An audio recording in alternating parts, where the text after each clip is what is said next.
Good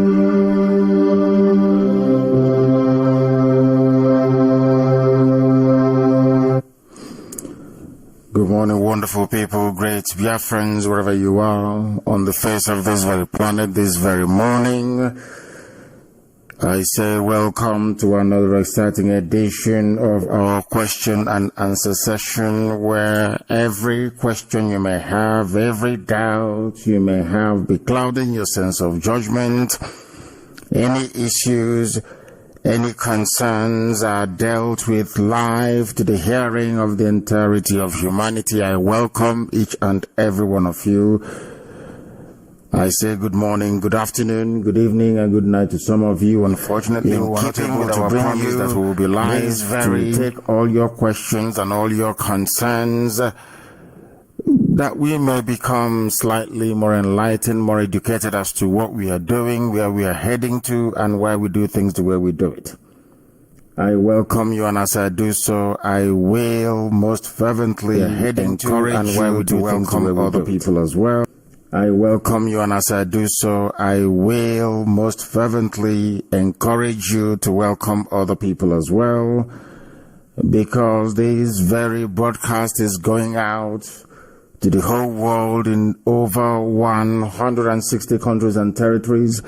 People are listening via our app, IPOB Community Radio. People are listening via Radio Biafra app. People are listening via our FM in Biafra land, in Abuja, in Kanu, in Lagos, and in other parts of the damnable Zoological Republic as well. We are hoping to bring enlightenment, to bring knowledge, to bring understanding and a sense of reasoning to all that we do, not just to Biafrans all over the world, but also to those who listen to us and to all lovers of freedom. My name is Nnamdi Kanu. I am the leader of the indigenous people of Biafra all over this very planet, the director of Radio Biafra and Biafra Television, and by the very special grace of the Most High Elohim, a servant of the wonderful people of Biafra. We are going to pray, and after that I will give you the number to call. Our number, of course, has changed. We are going to give you a new WhatsApp line to call, please, and also remember we are on Skype as well, and please do take care when you call us. If people are making their comments, if people are talking about something very important, I would encourage each and every one of you to please hold fire and listen to them before you call, please. Once again, I welcome you. Good morning, good afternoon, good evening, and good night to some of you. We are now going to proceed to pray, and then after that, we are going to open our lines. Please remember, we do not need your felicitations. Of course, I encourage that, and I welcome it wholeheartedly. As I'm praying for you, so are some of you also praying for us.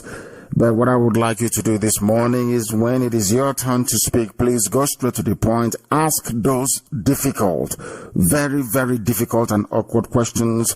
We shall endeavor to answer you as truthfully as we can. And as always, do not forget that we do not hide anything here.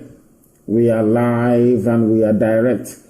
And the whole world, of course, is listening to us, including the Efulefus, the saboteurs, the traitors, and the Janjaweed. Everybody is glued to their system this very morning, listening to us. And you must also appreciate the fact that Facebook is doing all they can to suppress what we are doing. They have failed. They will continue to fail, and we shall continue to triumph. Let us pray, please. Our prayer this morning is taken from the very lovely book of Isaiah, chapter 43. Beginning from verse 1, of course, is a very simple prayer which we must pray. For all that we are today, tomorrow, and forever, we owe to the mercy and to the grace of the Most High, unto whom this very morning, afternoon, night, or evening, depending on where you are, we commit all that we are unto his ever-loving hands. For he has charged us to fear not, for he has redeemed us. He summoned us by name even before we are born. That is why we do what we do. That is why we proclaim his name ceaselessly. That is why we always say, without fear nor favor, that all that we are today is through the grace of the Most High. No matter what we are passing through, the Heavenly Father, oh God of all that has been created, is with us, and He will remain with us until Biafra comes in our time. We are working very, very hard to make sure that we restore Biafra as quickly as possible, as imminently as possible. We are not relenting. All that we are doing is geared towards giving every glory, every adoration, every honor unto the Most High, because we are nothing without Him, and with Him having charged us not to be afraid, this very morning we proclaim that we are not afraid. We shall preach this very gospel of truth, that the mercy of the Most High will abide with us now and forevermore, we pray. He said, please, for those of you who are joining us for the very first time, and indeed for every other person, please, you must listen very, very carefully and attentively. This is the number you're going to reach us with this very morning. Our number has changed. The number has changed. Our main WhatsApp line has changed. There are other ones that people can get hold of us through, but the main one is +49 162 78 11 190. I repeat, +49 162 78 11 190. That is the number through which you can and will be able to get hold of us this very morning. I repeat, +49, which is a German number, +49 162 78 11190. That is +1 +49 162 78 11190. We have somebody who happens to be on Skype. Let us see what they have to say. The caller on Skype, can you hear me? Good morning, sir. Good morning to you. Please give us your name or where you're calling from. My name is Uzoma Chima. I'm calling from Dubai. From Dubai, please go ahead. The whole world is listening. Go ahead. So I'm very happy to speak with you today. I've been calling to hear from you, but it doesn't be possible. But today I got you on call. Thank you, sir. So I want to ask, my question is, what I want to ask is that all these saboteurs that are being hindering our restoration of Biafra, if this Biafra comes and they ask for forgiveness and people say you should forgive them, are we going to forgive them? Because for me, as a Biafran, I'm not ready to forgive anybody. I want to know if you will be able to forgive them if they plead and people say you should forgive them.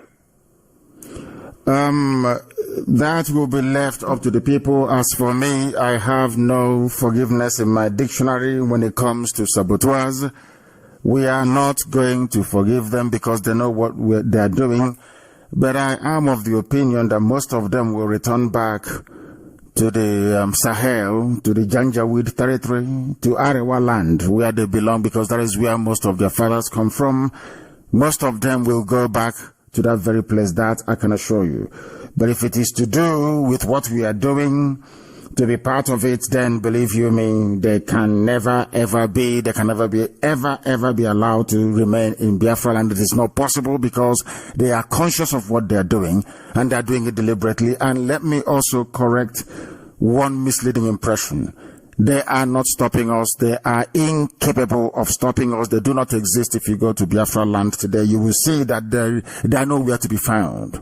You cannot see them on the streets anymore. Ever since we raised our flag, ever since the dragon banner has been raised, you don't see them anymore. They do not come out. They do not hold meetings anymore because they know what is in store for them. Saboteur has no place in our society. They have no place in our land, and we are not going to pity them. We cannot pity them, not now, not tomorrow, because we are going to set an example with them that others may learn. So be rest assured there will be no space for saboteurs in Biafra land. And that is final. Thank you very much for your call. I have another caller on the line. This caller is on our new WhatsApp line. Please give us your name and where you're calling from, if you may. Good morning. Good morning to you, please. Go ahead. My name is Mazi Nnamdi. I'm calling from Angola. You're calling from Angola? Yeah. Please go ahead. We're listening. Go ahead. Yeah. Chairman, there are some certain things I want to put in mind because there are, you taught us how to reason, you understand? So, the other day, I was doing some research and there are some certain things I noticed. Because from the main fact, we are told that it's the white people that bring church to us, you understand? But since I was born up to this very moment, there are two things I don't understand up to this very moment. That is, number one, there is a god or all these other gods we have in our local villages and all these deity. I have not seen anyone named after Shuku. I have not seen. We have many she's, but Shuku is the only Shuku. But the second thing is that I know that Amadi is a first son, and Jordan is the people's first son. So, what is there any gods they call Amadioha? Or are they trying to tell us that Amadioha means the first son that everyone likes? Because Amadioha, you understand? I want to know if there is any deity they call Amadioha. Because they used to say that Amadioha always justify is a god of justice. You understand? And Amadi means the first son of everyone. So I want to know, is that means that Amadioha have anything to do with Christ or is a deity? No. Thank you very much. You've asked a very searching, a very probing question, which we are going to deal with this morning. Thank you very much for that, my dear brother. You're calling from Angola. Everything to do with every deity in our culture is as a result of fraud. It is fraudulent. Just like the way you have fake pastors today was how you had fake priests. Ojena more in those days, people who are the conduit, the Igwekalas of those days, people who were a conduit between the realm of the living and the spiritual. They became very corrupt, as you have corruption today in the church and in the mosque as well. People tried to twist the word of God. And remember, in those days, we used to rely on all these people to come and tell us what God is saying, not what the gods are saying, because you don't have multiple gods. No, not at all. As you said rightly, you only have one Chuku, only one supreme God in heaven, and nobody bears his name. No deity can bear his name. It is not possible. All these deities were created just the same way that we have IPOB, and people are trying to create other mushroom movements within IPOB. Of course, we've clamped down on them. Was how it was in those days, very corrupt. You will see a very corrupt priest, highly corrupt. You will see a very beautiful girl, perhaps out of jealousy that his own daughters are very ugly. He will go and proclaim that the gods have said that this woman is possessed by a marine spirit, all that garbage. Are you following me at all? Yet he will say, this lady, I just want to give you an example as to the consequences of this corruption of our spirituality. That was how the Osuka system came about. I want people to listen very carefully this morning. Then this baboon will go and say, oh, this very beautiful girl, she's possessed by a marine spirit. The God said that, she should be kept apart for him. In the night, this man will go and sleep with that woman, and the woman will give birth. When they ask him, how come this woman that you said the God is now marrying is pregnant? He will say the God pregnanted her in the middle of the night. And because of that, any child that this woman is to bear from now onwards, nobody can marry them, because they belong to the God. That was how the useless, hopeless, idiotic Osu caste system came about. All as a result of fraud and corruption. Because there's only one God. We used to go to Arochukwu to worship that very God. Even before they corrupted Arochukwu as well. When the Jukun people came and started buying slaves, our priests became corrupt inside Arochukwu, which was why Elohim destroyed it through the British. So that is the history of our people. Always fraud. The thing is that we have not been vigilant. We have not. It's only now that we are becoming very vigilant, insisting on doing that which is right and holding those who are doing evil things accountable. It's only now that we have done it. And I want for people to understand that. And to understand that very, very clearly. Everything you're seeing, all this useless deity in most villages, is as a result of complete and utter fraud. Lies. That is why it's called Arosi. That's what it is. That is the meaning of Arosi. Because from our name, you get everything that you want. Our names are literal, they're not metaphorical. ROC means what something bad said. That was how the useless Usuka system came about. If you ask them, they will not tell you the truth. They will tell you, oh, the God said this woman is possessed. The God said these people should not be touched. It is the idiot, the stupid so-called Dibia or Janamo, who goes in the middle of the night to sleep with that very woman. And now, out of frustration and anger and, a feeling of rejection, that woman will begin to behave as if she's mad. Because she cannot understand the rubbish that is going on. They say it's a banje, it's a woman and all that rubbish. That was how this nonsense came about. There is only one God, one supreme God in heaven, Chukwukika. Anybody telling all this nonsense they are doing, Peter Dochie and all the rest of them talking about gods, as if God is a plural. So then how do they decide? So all these gods, they now sit around somewhere and decide. They are just bastardizing our culture and our way of life. There is only one Chukwu. And the reason why those people in those days were afraid to call God was because if you mess up, if you lie, you will die. Before you are given the Ozo title in those days, you will go and take an oath. And after taking that very oath, they will make 7 incisions on your tongue. They will use blade razor to carve 7 incisions on your tongue. Your tongue will bleed. That means that any day you lie, you will die. They started, running to all these, their useless gods. As I said, it's just like some pastors you have in Pentecostalism lying in the name of God and in the name of Christ, hoping that somehow they can deceive some people. And that is why these days people don't do anything anymore. Instead of being very proactive, they're telling you that God will do everything for them when they know that heaven only helps those who help themselves. Thank you very much for your question this morning. It's very searching. I don't know if you have gotten the answer that you're looking for or if you have anything else to add. Yeah, there is another thing to add. Another thing is that the other day I was trying to find some answer by what you taught us the other day. You said about which part of the country, which parts are Igbos, you understand? So I wrote in Google, Igbo land. And in that Igbo land, I now go to Wikipedia. There is a lot of things. The entrance, you understand why they call them Igodo. So I find out that the entrance of the Igbo land is in Itu. You understand? There is a map there, and there are many things which we are not including. You understand? I want you to put more light in that topic, because when I wrote Igbo land, I went to Wikipedia. They tell me about many things, many parts of Gala and all those places that are Igbos. You understand? But there is something ironical. At the bottom, they said in Nigeria. You understand? They wrote what white people wrote about us. They include everything. But they say politically in Nigeria is only 5 states and they're part of. You understand? But the fundamental thing is that it includes all other roots and branches. You understand?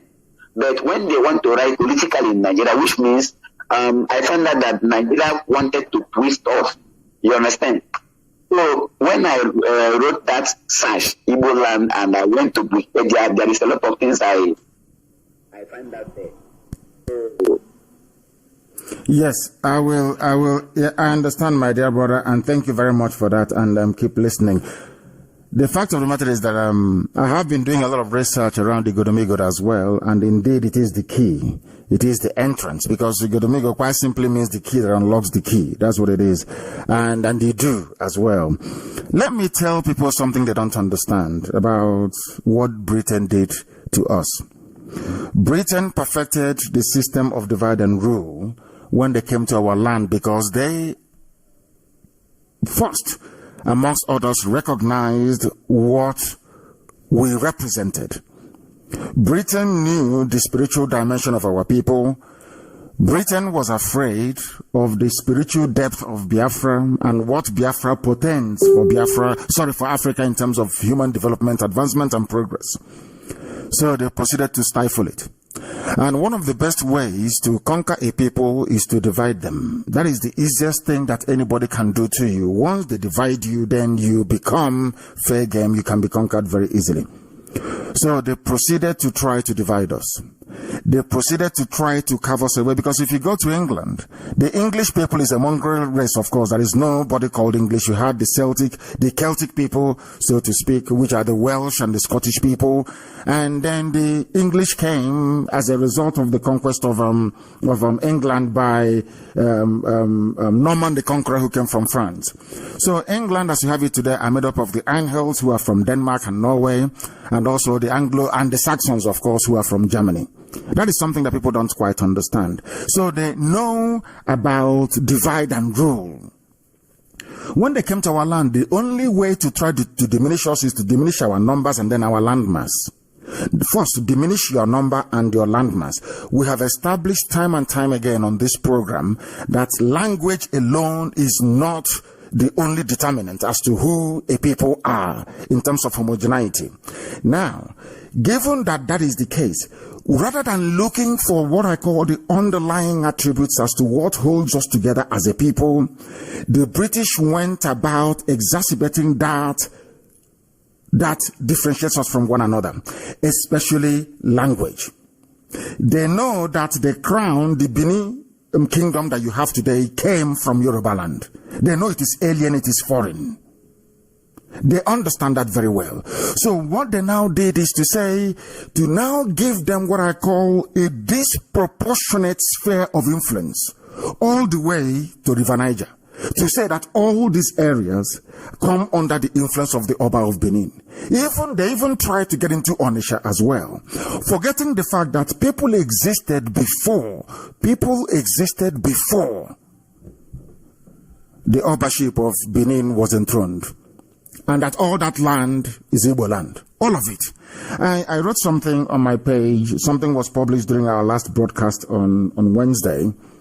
How Igbo land starts from Benue State all the way to Opopo. Somebody said, "Oh, stop this land grabbing," and that actually reminded me as to the very wretched and pathetic state of education in the zoo.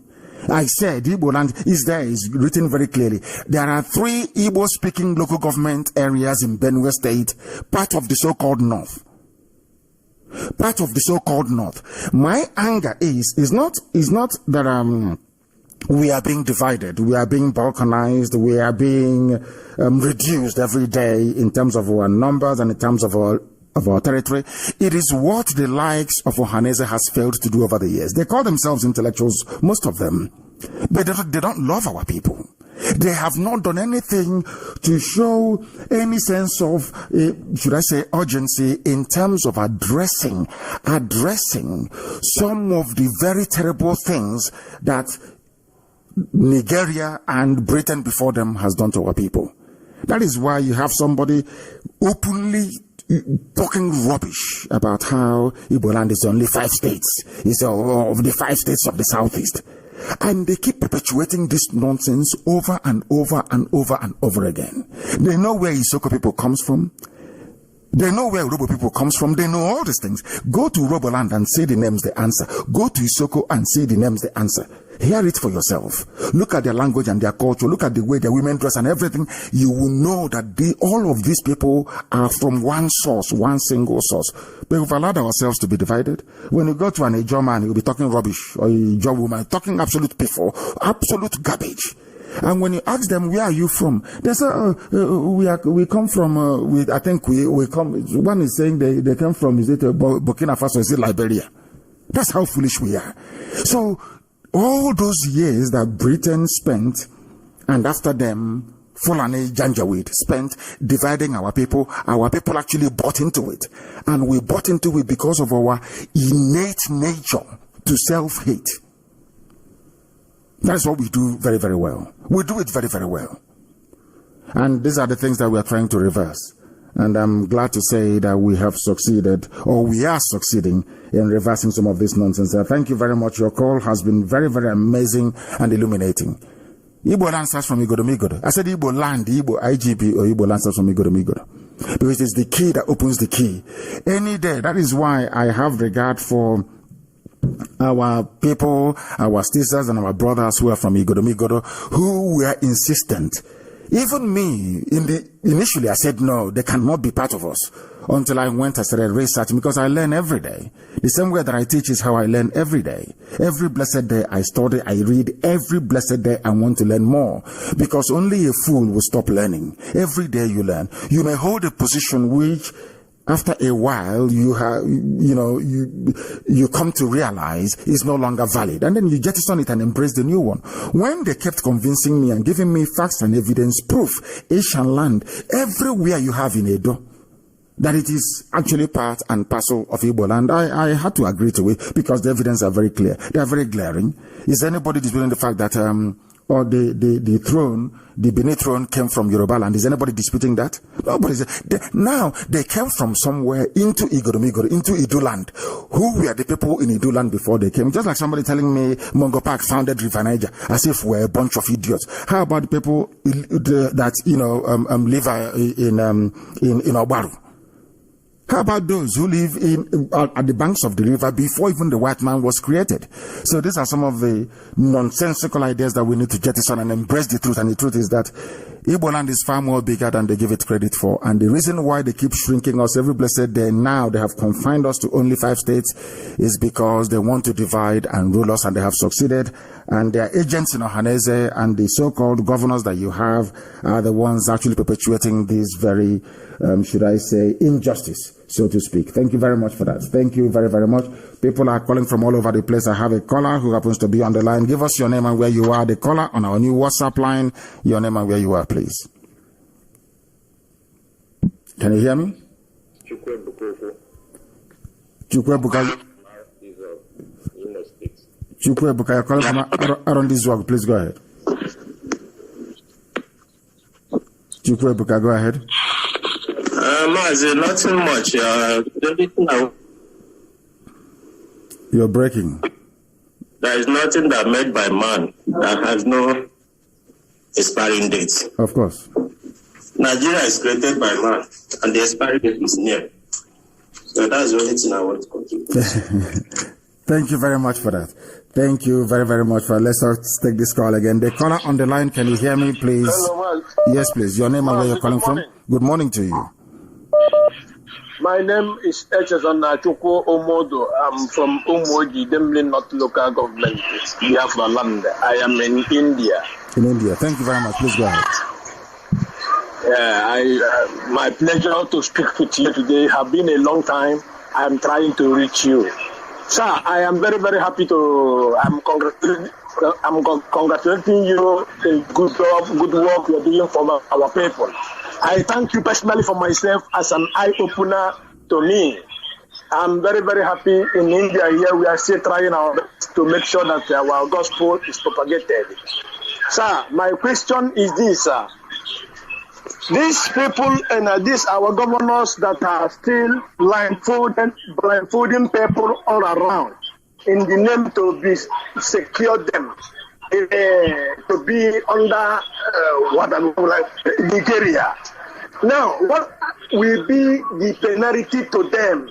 Because they are still deceiving our people, trying to convince people, trying to disorganize our effort, which I know that by the name of Chukwu Okada they can do nothing. What will we do to them so that they can be able to vanish away from our land? That's my question, sir. Thank you. The same question that our brother asked earlier. And my answer is always the same. I pray for them to repent and to change. I must be honest with you. I do pray for their repentance, for them to change and perhaps abandon their evil ways. That is what I pray for all the time. But should they refuse to abandon their evil ways, of course, at the right time, a revolution is going to happen. And when that happens, you know what happens in a revolution? Every traitor and every saboteur is accounted for. That is what happens in a revolution. So all they're trying to do is to delay the inevitable. They now have the chance to repent and do that which is right. I posted something before we come on air this morning. In the north, everybody is agreed on one thing, that they need to conquer and Islamize the rest of the south, the middle belt and the south. A Fulani terrorist buys into this idea or has bought into it. A Fulani politician has bought into the idea. All their emirs and traditional rulers, they've all bought into the idea. There are people who are serving in the army and in the police have all bought into the idea. That is why you see them taking pictures with bandits.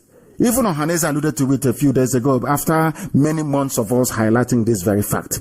They have now alluded to the fact that, or they have now recognized the fact that Fulani people who are working or who are serving in the army and in the police do not arrest their own people. They take pictures with them with AK-47, with assault rifles. They are not imprisoned, but in Aba, people are being raided. They go into people's homes, they arrest them. And you'll be shocked that some of the people carrying out all these arrests and all these raids are Biafran people.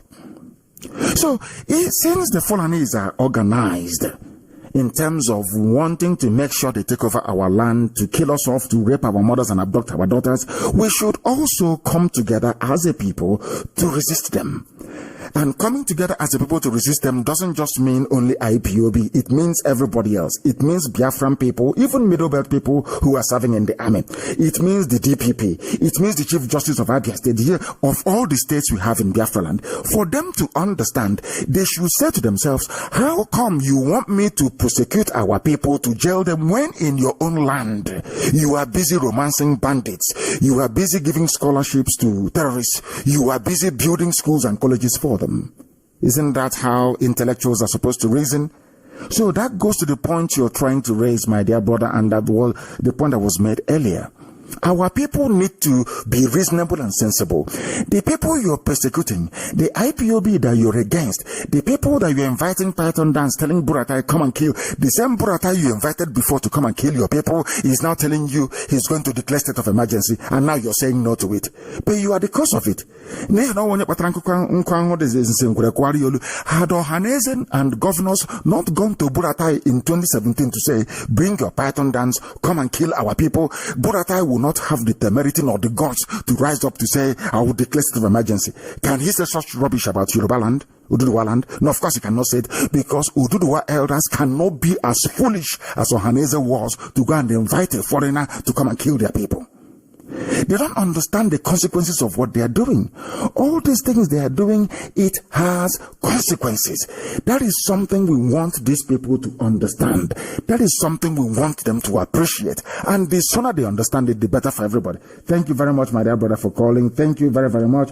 We have somebody else on the line. Let us see where that very person is calling us from. The caller on the line, can you hear me? Please, your name and where you are. Give us your name and where you are. You are live on the air. Can you hear me? No. They cannot hear me. They cannot hear me. I don't know what is going on. They are not able to hear me. Let us take this call. The caller on the line on WhatsApp. Can you hear me? Is reconnecting. I don't know why. The caller on WhatsApp. Can you hear me? No.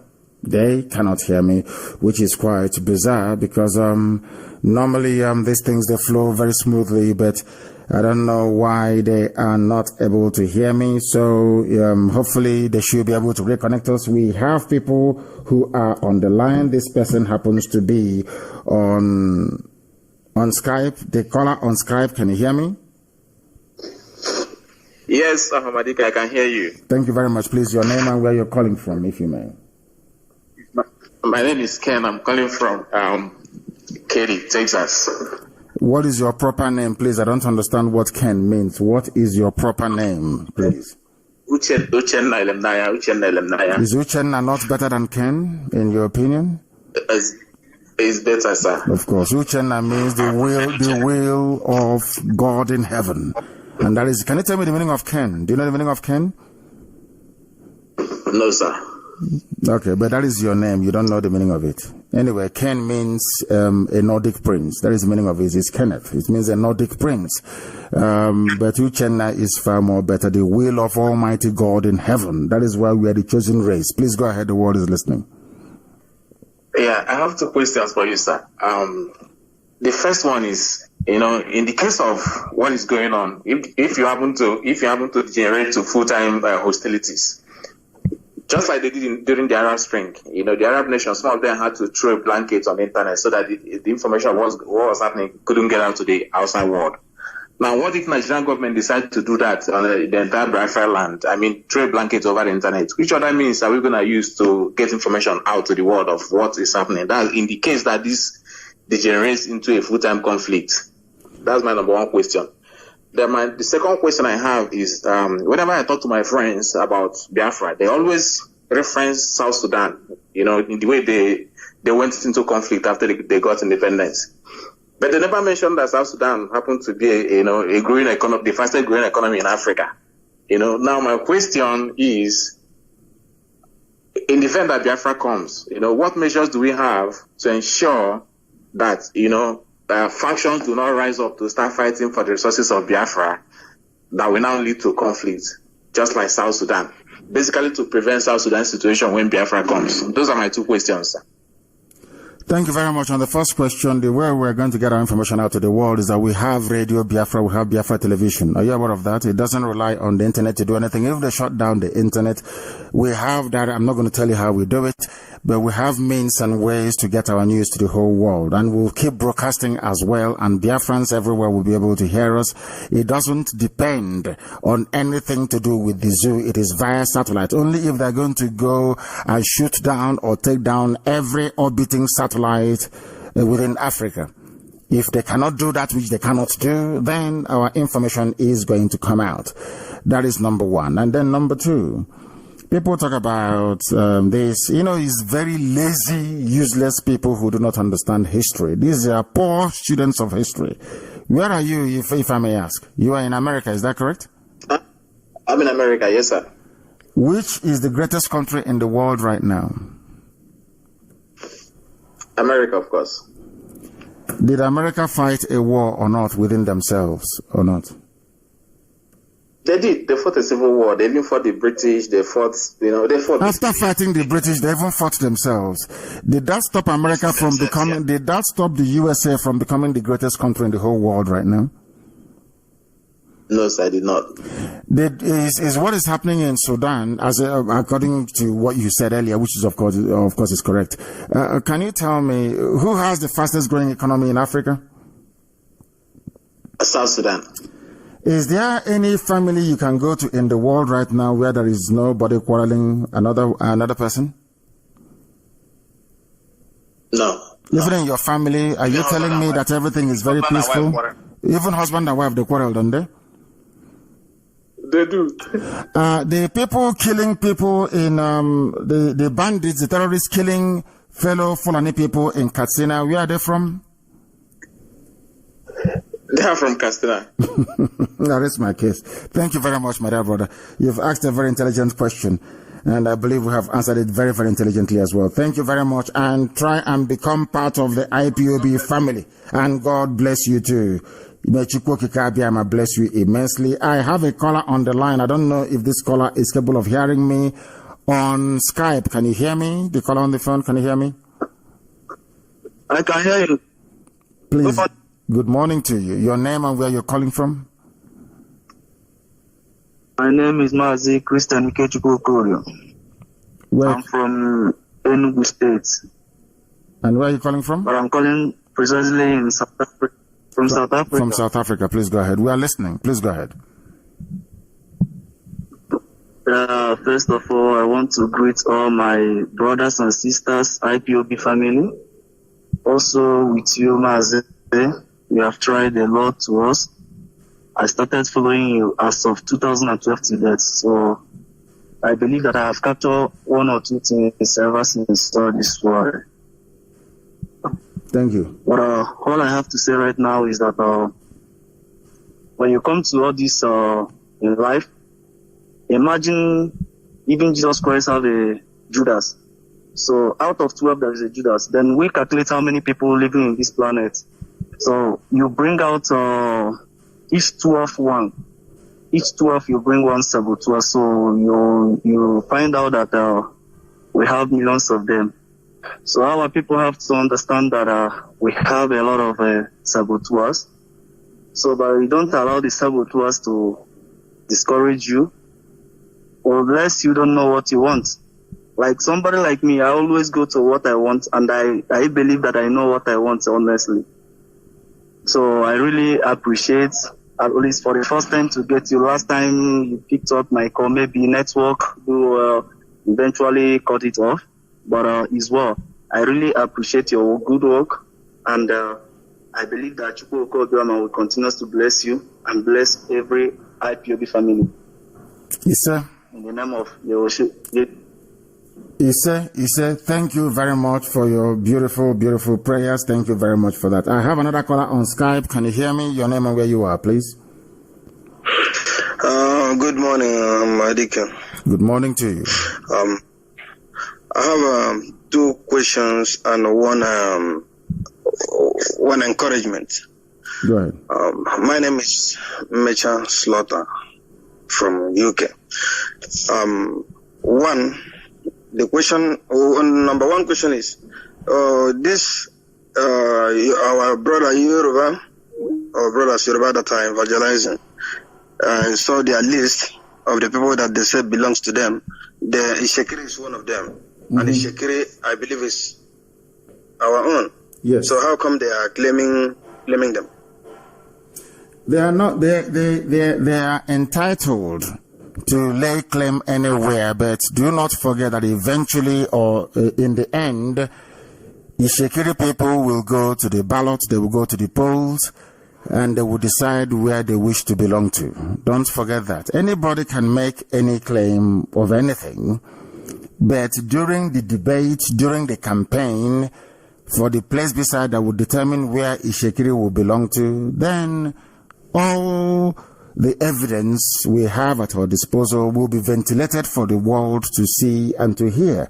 And then Ishekiri people will decide where they want to go to. It's as simple as that. That is why democracy is very beautiful. Allow the people to decide. We are not going to join issues with anybody, but eventually Ishekiri people will decide where they wish to belong to. Igodomigodo will decide where they wish to belong to. Nobody's going to force anybody to do anything, because we are going to practice pure, unadulterated democracy. The will of the people will be paramount at all times. Next question, please. Thank you for that. Yeah, the next question is that now, every time you are broadcasting, you tell us that you tell the British. I want to know, is it in writing, or have you gone to them, or is it the broadcast that you believe that they are listening to? Because if I have held meetings, let me answer you. I have held meetings and I've also written. So it's not about what I broadcast. What I broadcast is for the consumption of Biafrans and lovers of freedom all over the world. When I say I am telling or have spoken to, that means I have written or have held a meeting with them. And you have, okay, and you still get a reply from the written ones? Yeah, of course we get written replies from them, which is we want, we will continue to engage the Nigerian government about perceived human rights abuses, but in the main, we encourage and we want Nigeria to remain one, which is for their interests, understandably so. Yes. Yeah. The next one is, this evangelism. I have seen that what your broadcast have been doing a lot. I've seen these people, the middle belts, coming to realize what they have done and what they are doing, which they have repented. Then I've seen the Oduduwas, because this evangelism, what we are doing, I don't think it's, maybe we are, we are saying we want Biafra, but this broadcast will make people to understand that they will even pull out from the Nigeria before us. So, which is very, very good. Then, now, I said, with this one that they have just done in London here is heard everywhere. What I am encouraging, what I want you to do, please, even if it is not this 1st October, any other day, or even do more before that time, let every place that the Biafrans are, let us evangelize there. Come out en masse and do the evangelism so that if people do not see us, they will hear about us. It's very, very important, and it will not be once. People will begin to ask these people, who are they? What do they want? Thank you. Thank you very much. You have made a very compelling argument, and that is what people don't understand when they say to us sometimes, what has IPOB been able to accomplish? What have we done with our agitation? These are the things they don't understand that we have been able to accomplish. If not for what we are doing, do you think that people from the Middle Belt will rise up and say that they are sorry for the role they played during the war? Of course not. These are the things that most people don't appreciate, the level and the depth of work that we have done and will continue to do. Thank you, my dear brother. You've raised a very important point. Thank you very, very much. And we shall see what we're going to do in order to encourage what the Oduduwa people are doing. Thank you very, very much for that. I have a caller on the line. I wonder if this very caller can hear me. This caller, can you hear me? The caller on the, no, they cannot hear me. The caller on WhatsApp, can you hear me? Yes, I can hear you, sir. Good morning, sir. Good morning to you, my dear brother. Your name and where you're calling from? My name is Ifani Chukwu Ebo. Ifani Chukwu Ebo is from Mbano. Thank you. Mbano is in Biafra land. That reminds me of Okoti Ebo as well, who is from Igodomigodo land. Very, very interesting. We answer the same names. Please go ahead. Thank you, my lord. I call you my lord. And I am living here in Spain with my family. I live in Torrejón de Ardoz, capital Madrid. And I am an IPOB member, deputy coordinator in Zone 5, San Cristobal.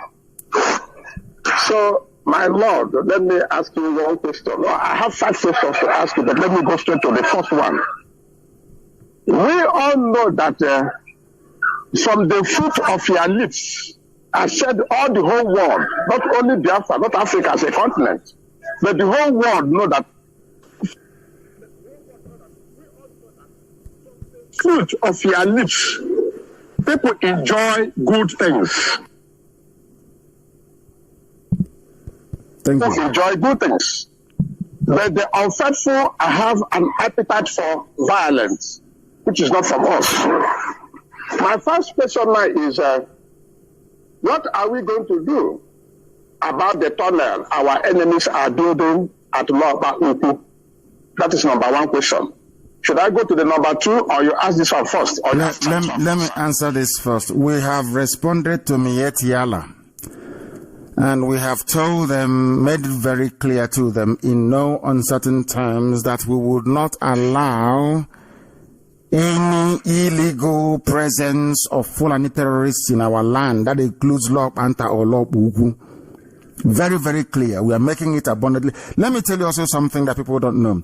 Do you know they sent Nigerian zoo soldiers to Lop Ugu to go and protect the land they have forcibly taken from the villagers?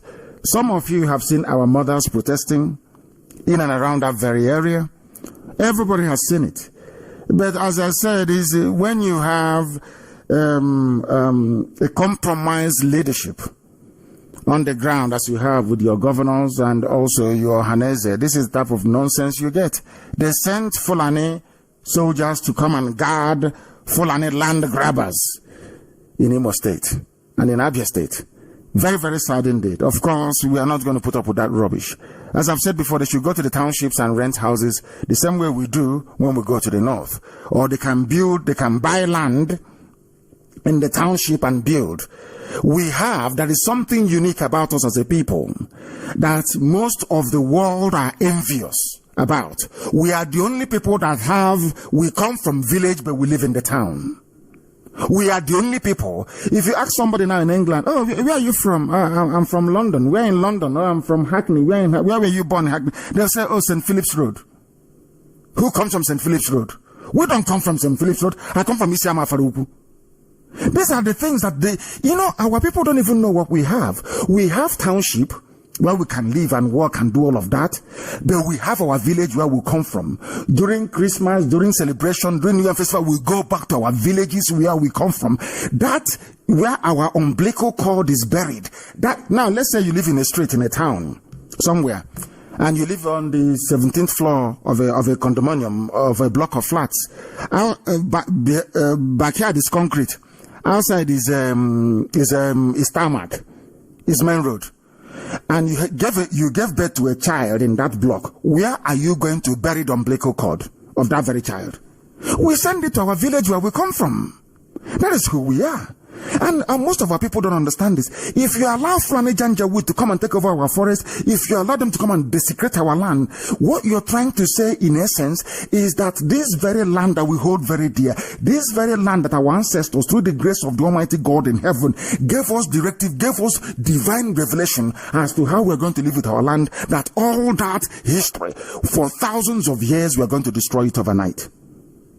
People come from Lobuku, from Lobanta. Their umbilical cord will need to be buried there. That is our culture, is who we are. And then when you go there's Janjaweed living there. What sort of nonsense is that? We can't have that rubbish, please. We're not going to have it. Please go ahead. Please go ahead with the second question. Go ahead. Thank you, my Lord. My second question is about the zoo passport that is in our position. Because one of the literatures that I read told me that it is the cracking of the wall, W-A-L-L, not wall, the wall. It is the cracking of the wall that allowed lizards and all sort of rodents to make nests in such cracked walls. So why I'm saying this is because we are in position of this zoo passport.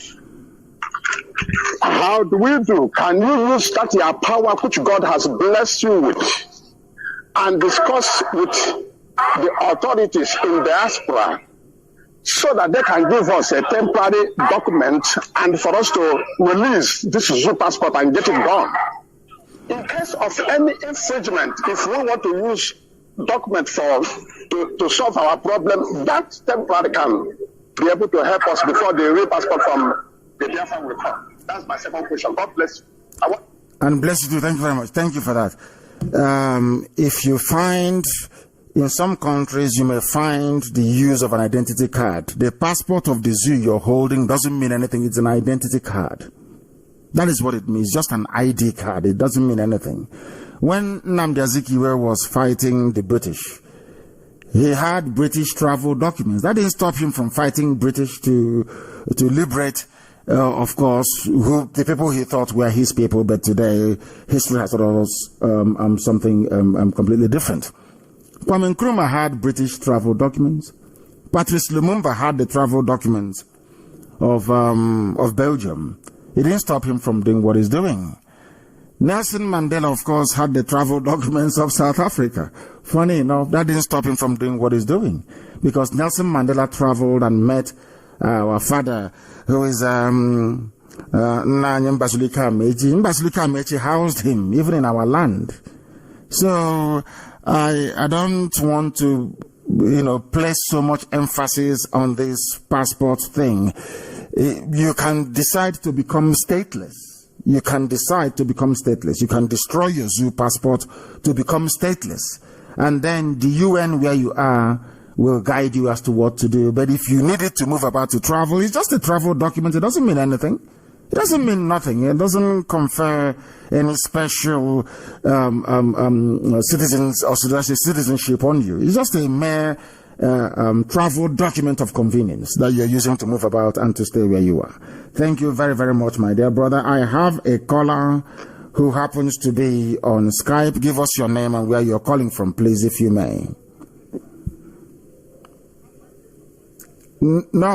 No, please. I have a caller on the line. Can you hear me? This caller is on Skype. Can you hear me? Good morning, Mazi. Good morning to you. My name is Nna Ken Chuku. I'm calling from Germany. Thank you very much. Go ahead. So, Mazi, I have just one question. I don't want to waste a lot of time. Go ahead. So, my question is,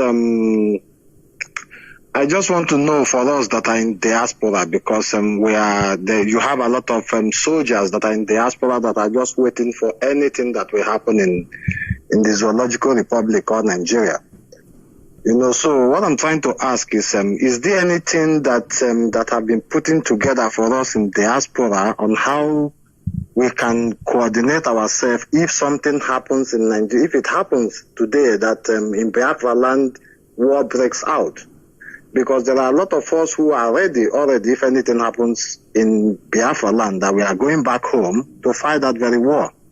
Because sometimes when I talk to people in Biafra land, like my brothers or relatives, they always say something. They always say this word that we are in Europe, we just run our mouth. Why don't we come to Nigeria where the thing is happening? So that is why I'm just trying to ask if there is anything that have been putting together for we that are in diaspora on how we can coordinate ourselves should in case if something happens now that war breaks out. Nobody knows what may happen tomorrow in Biafra land. So we can be ready here already to go back home and join those.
My dear brother, is to go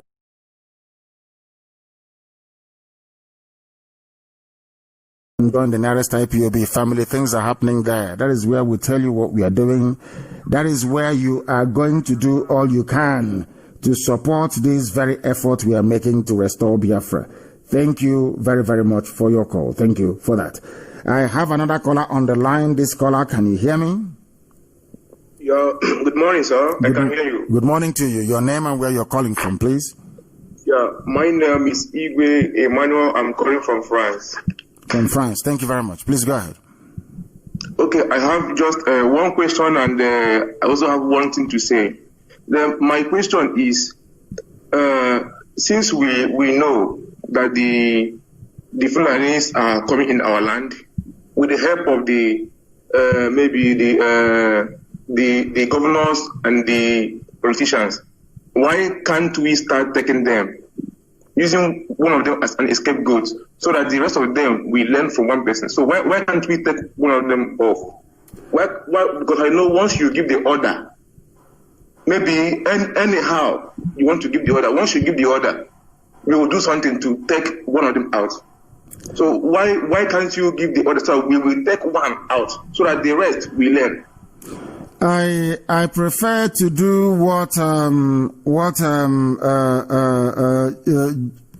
Yeshua did, which is to keep praying for them to repent. That's what we do.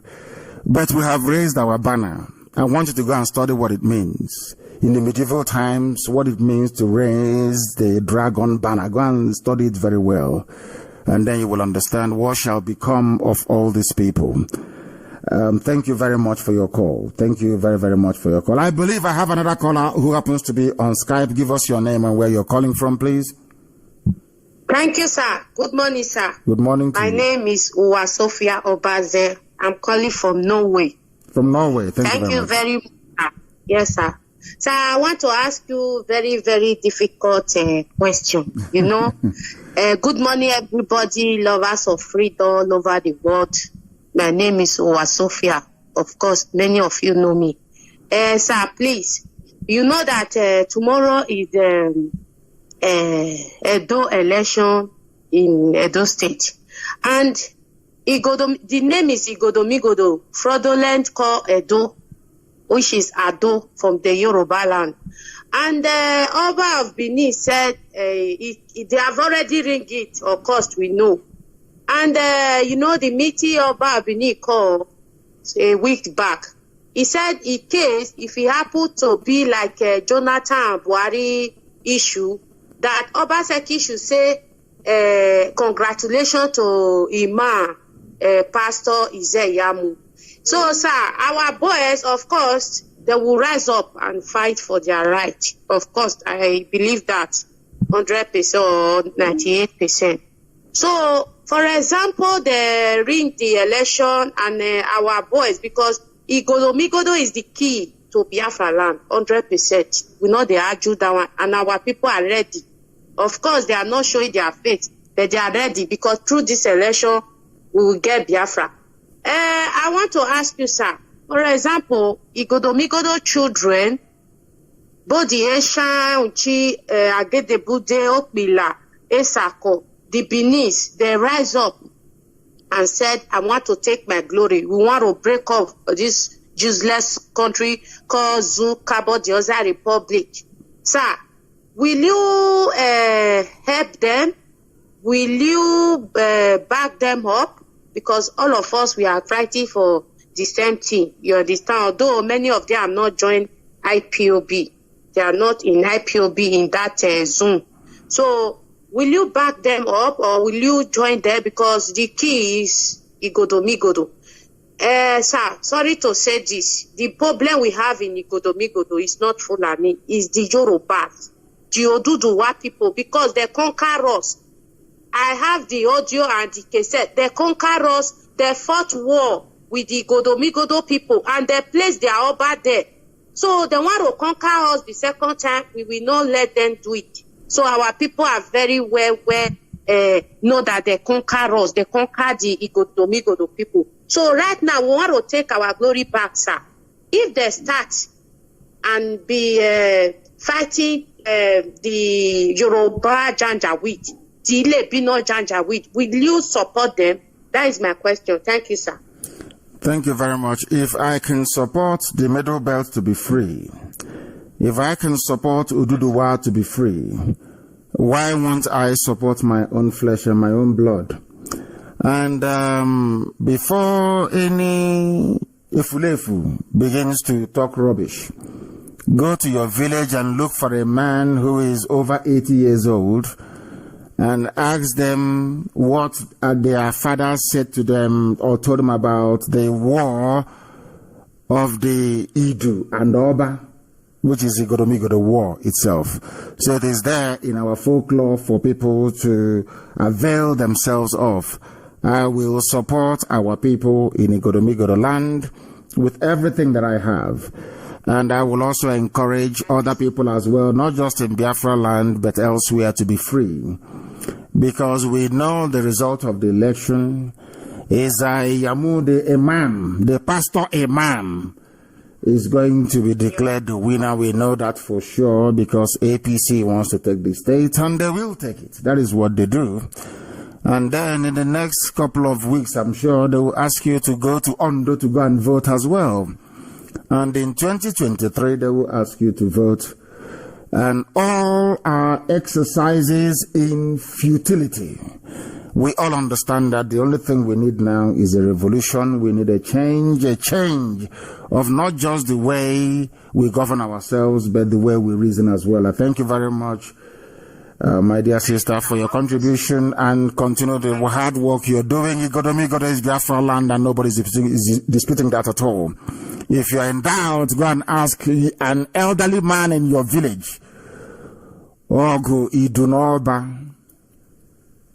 that saw the enthronement of an Oba in Iduland, Igodomigodo. It is there in history. Some of you don't know history, we cannot help you. Let us take this call. I have another caller who happens to be on Skype. Give us your name and where you're calling us from, if you may.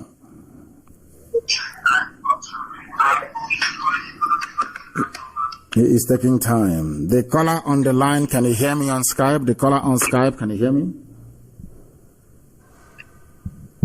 Hello. Yes, please. Your name and where you are. Yeah, my name is Frank Chukunanyarama of Logo. I'm from Anambra State, precisely from Obunka, precisely. I'm calling from India. From India. Please go ahead. Yes, I don't have much question to ask. I just want to enlighten our people concerning that language dividing and ruling issue concerning a 5-state issue.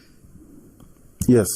So what I just want to say about the issue is that language is not defined where a person comes from. I've been in Libya before, and there is people there called Saba. There are people there called Triplo, which is Traplos. If in Libya, they will call it Traplos, which everybody has Triple. And there are people there called Zoarino, which is Zoara. If you are Zoara, if you speak, if you travel to Muzuk, that state called Muzuk, if you speak, the Zoarino person speak to Muzuk. Muzuk can know here what the Zoarino people speaking. But they have language called they have language called Libi.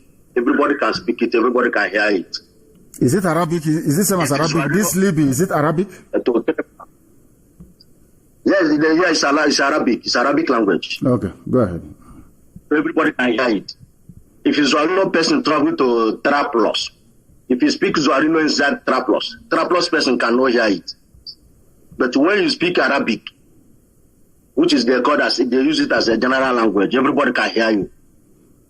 Here in Libya, here in India, if you speak, there is they call the Mahastra. If you speak Mahastra to Banglo man cannot hear you. But when you speak Hindi, they can hear you. Yes. Then when you from Delhi, which is the capital city, travel to a place they call Pune. If you Delhi person speak language, when you travel to Pune, the Pune man cannot hear. But when you speak Hindi, everybody can hear. So I don't know where people get all this about language or those 5 states. If you don't speak Igbo, which means you are not Biafra, so I don't know where it's rubbish. It's pure bunkum. It's people who are not educated. My dear brother, these are people who are not, as I said before, if your orientation is from the zoo, especially from the zoo education system, you are in very serious trouble. You are running on a deficit. You don't know anything. If you ask somebody now, thank you very much for that clarification regarding Libya. If you ask somebody now about Egypt, they will tell you that Egypt is an Arab country, but originally it wasn't Arab people who were there. The Muslims conquered Egypt. I think it was about 639, 646 AD. So the people you see in Egypt today are not actually original Egyptians. But if you go there in Egypt, you will see them. They are the dark-skinned people, the Phoenicians of old. You will see them there. Our people, we know we don't, in Africa, we don't know anything. We don't study. We don't love history. We don't like reasoning. We don't like enlightenment. I've asked black people before, why do you think that Europe is preeminent? When I say Europe, because you know, Europe gave birth to Canada, Europe gave birth to USA, Europe gave birth to Australia, to New Zealand. All the advanced countries of the world are from Europe. And I keep asking black people, do you know why Europe is preeminent in the advancement of humanity on this very earth? Do you know why they are always at the front? A black person doesn't understand it. The reason is because there was this thing we are doing now on Radio Biafra was done in Florence, in Italy, during the medieval times, as Europe was coming out of the Dark Ages. they held a conference. At that very conference, I think it was organized by the Medici family. I'm not too sure. I need to go back and check it very well. In Florence, in Italy, they decided to subject everything that they do to the court of reason. In other words, if you want to do something and it's not reasonable to do it, you don't do it at all. No longer superstition. These are the people that wrote the Bible. But they said that Bible is making us too superstitious and too foolish. Let us come away from this superstition and come to reason. As soon as Europe embraced reason, they became number one in the whole world till this very day. Now you understand how they roll. Our people need to go back to school to study very well. Black people are not we are not educated, honestly speaking. We think that education is certificate and degrees. No, it doesn't mean that. It means the ability to reason, not just by one person, but by a collective. The entire group needs to make sense. The entire people together. That is why in Black Africa you have individual brilliance. You can have the Okonjo-Iwealas of this world. Individually they are very, very brilliant, very, very smart, very intelligent. But collectively as a group, bring them together as a group of intelligent men and women, you see them floundering all over the place because they are not enlightened. It's called enlightenment. The ability to submit yourself to superior reasoning. When somebody convinces you with a superior argument, you accept it. Not going back and say what happened in 1972. And you've been convinced or put straight. You go back, what happened in 1967? No, we should stop reasoning that way. I have a caller on the line. This caller is on our new WhatsApp line. Give us your name and where you are, please. Your name and where you are. The caller on WhatsApp for the last time, your name and where you are. If you say hello one more time, I'll cut you off. Your name and where you are. Yeah, my name is Anelechi Simenu Kenya. I am calling from South Korea. From South Korea. Go Hello? Ahead. Yes, I'm listening. Go ahead, please. We are listening. Go ahead. From South Korea. Yeah, I am from Abia State, Umahia, particularly Oboyo Bibere. My leader, I have something to say. Go ahead. I don't have too much of time. Since 2012, we are inside this struggle. Why not to declare something can make you bring Biafra now, and we're not wasting time again? No, I cannot do that, and I will tell you the reason why. The emergence of Biafra has to be an organic process, where we take people along, not just taking them along in their conviction that freedom is a good thing, but in the way they reason, in the way they think, in the way they apply themselves, and also how disciplined they are. You said since 2012, we have been preaching Biafra is now to declare something again. That is the problem we have as black people.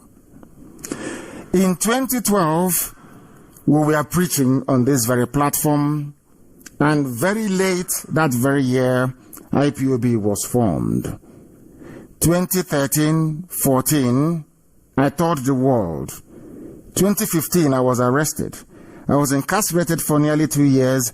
I was incommunicado because I was sick and recuperating and making my way to Israel on the 3rd year. So all these years we've been together, for 3 years, I have been out of circulation, so to speak. Now, listen very carefully. You are trying to educate. Listen, getting Biafra is the easy part.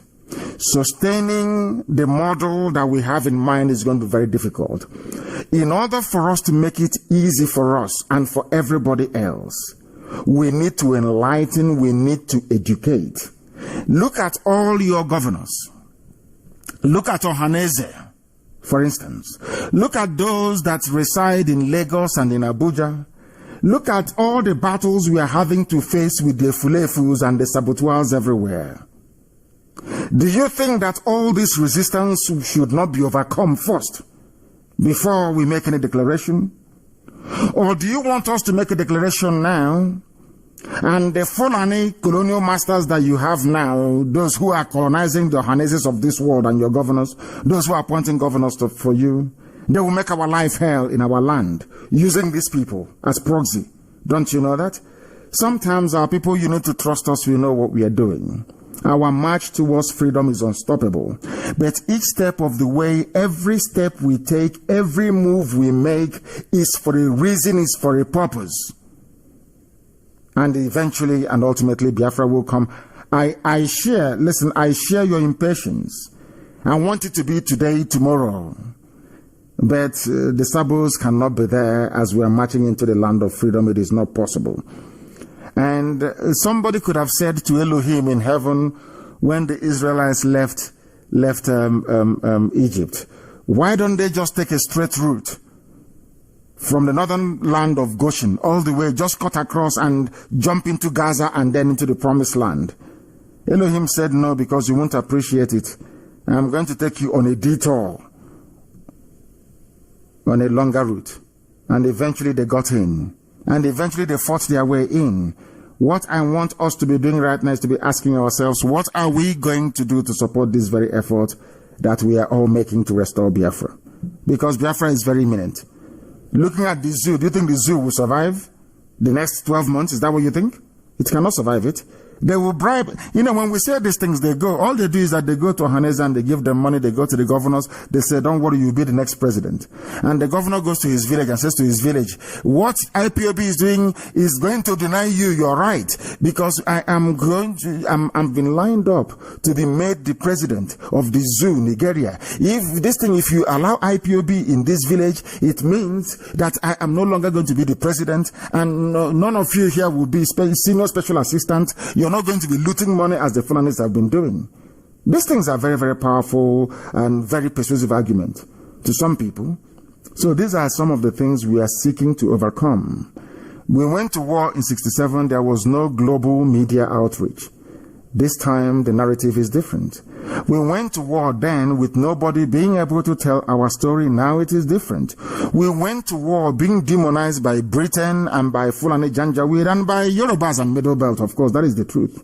They demonized us. Nobody can rise up to speak on our behalf. But today, is that the case? Today, Middle Belt has apologized. Today, Ududuwa is asking for their own freedom. Today, everybody have realized that Igbo man is not their problem. Today, we even know that Igoromigoro is Igbo land. So it is now becoming very clear to all of us. And had I declared Biafra in the year 2017, would all these things have emerged? It wouldn't have. So sometimes we know what we are doing. But let us not forget we are under the supreme guidance of heaven itself. Chukwukika. Thank you very much for that. Thank you very much, my dear brother. Go ahead then. I was born in Maiduguri. Yes. Borno State. Yes. I know how these Fulani people are. I know how they are behaving. Because I born in their hands. Before I left them. Yes. Go ahead. Have we lost? Oh my goodness, we have lost our dear brother. Unbelievable. Yes, my dear brother, can you hear me? I can hear you. Yeah, go ahead, please. I thought I lost you. Go ahead. I can hear you. Go ahead. I can hear you. Like I said before, I born in Maiduguri. Yadimbuni. I behave because of to deal. I know how to collect things with their hand. Because of to collecting Biafra like this system we are going, I don't think these Fulani people can give us that Biafra is. Fulani is not going to give us. Listen to me. Listen very carefully. Fulani cannot. It is not in their gift. It's not in their power to give us Biafra. But we must, in all that we do, in everything that we do, there are what I call very, very basic, internationally acceptable standard we must adhere to. That is something we keep forgetting. There are some basic standards we must adhere to. I don't want us to make the mistakes of the past.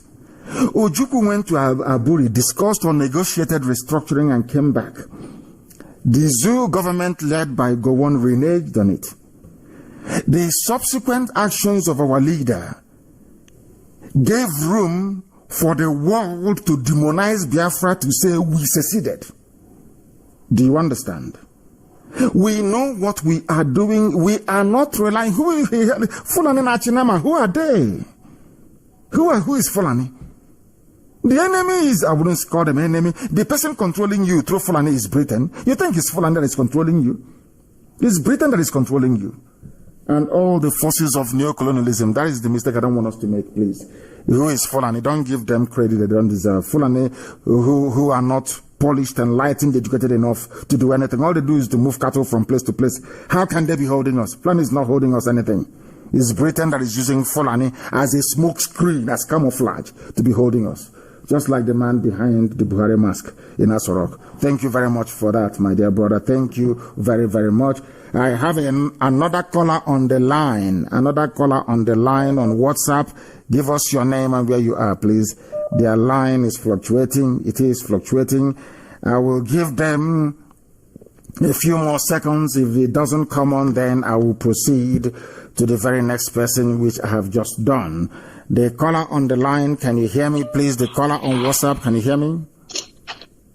Oh, Hamadike one of Biafra. Good morning, my lord. Thank you very much. Good morning, sir. Yes, your name and where you're calling from? My name is Mazi Nnamdi Kanu Sept. I'm a native of Effium, Effium in Ebonyi State. Thank you very much. Please go ahead. My own director, I'm very happy to hear your voice for the very first time since this struggle began. That's talking to you on phone. I'm happy. I'm blessed. I'm blessed today. Thank you I'm very much. blessed. You're welcome. I have a very critical and disturbing question. Go ahead.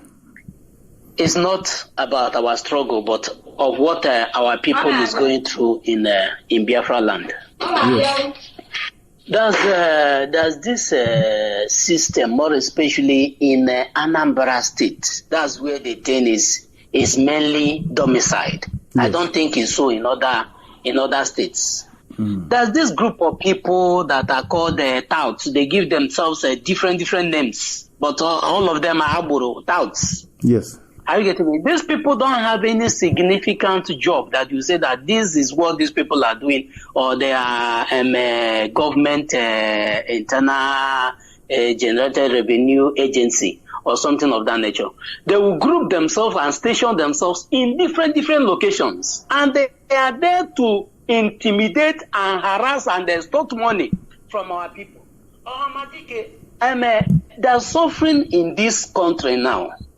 And there are people, there are some people that has a very good lucrative business that are out of business today because of what is happening in this country. There are some people that are employed, that are civil servants, that are out of their work today because of what is happening. There are some people that are workers in construction companies. There's no work, there's no construction work going on in this country now. They are out. So most of them borrowed keke or hired purchase, or they were able to gather small money that they made from their work or from their business. They purchased keke to be sustaining their family. Then somebody that has nothing, that is not doing anything, a young, full-blooded young man that is full of life, will be on the road, station themselves in different locations, in strategic locations, that they know that these keke riders, bus drivers cannot escape. Those people will station themselves there, extort huge amount. By the time you do your business, sometimes you will work for them. You go home empty-handed.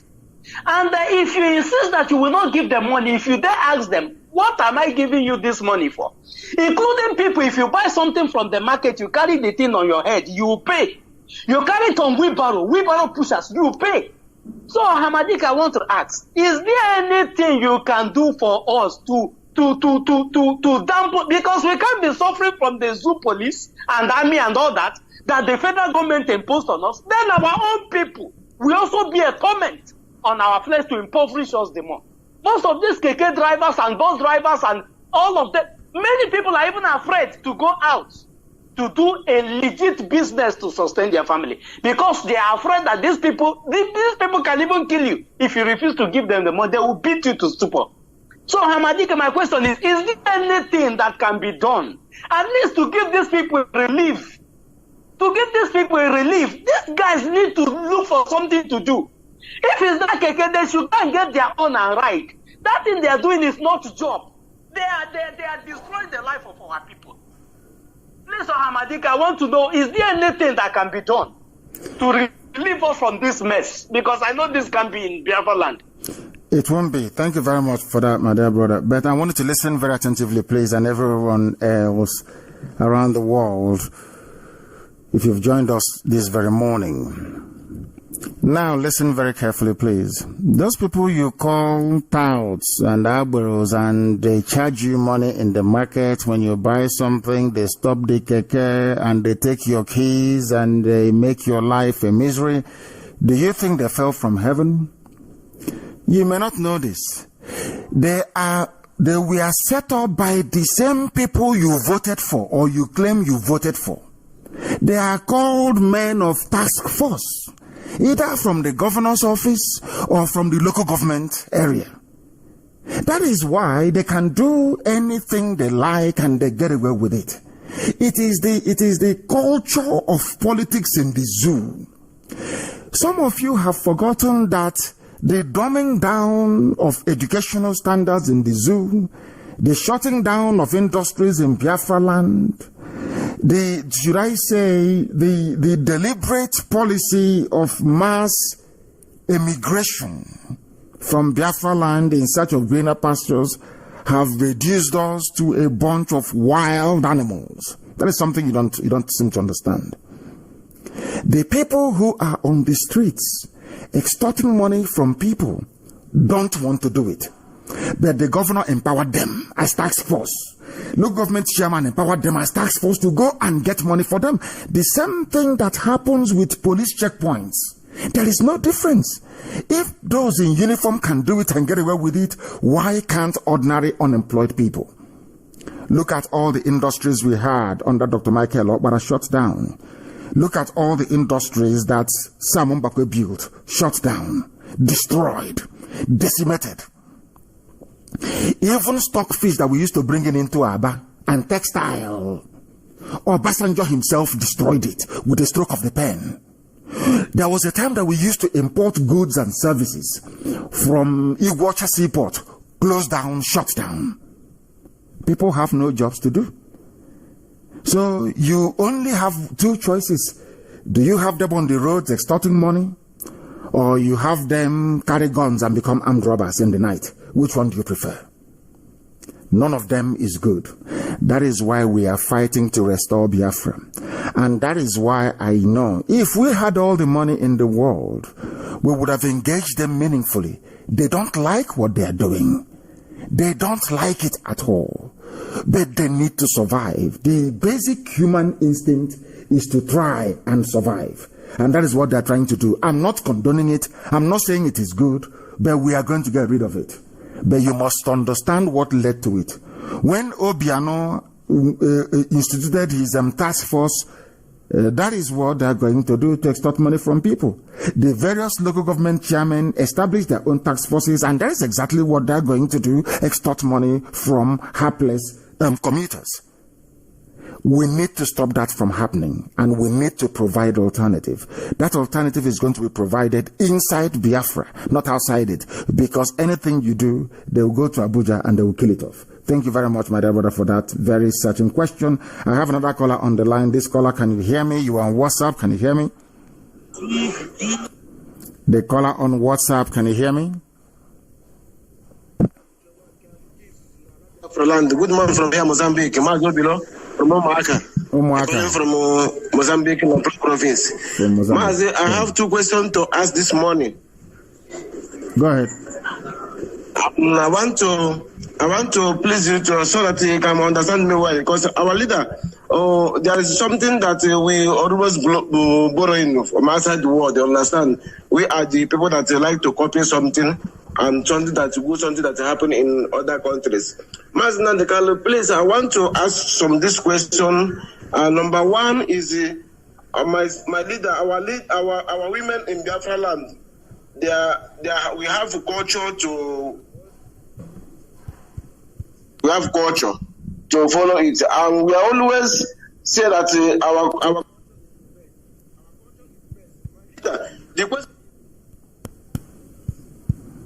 mothers at home and Biafra land, when, like this year in Mozambique or other country, if somebody looking for the documents and other things, they say that you want to have marriage with the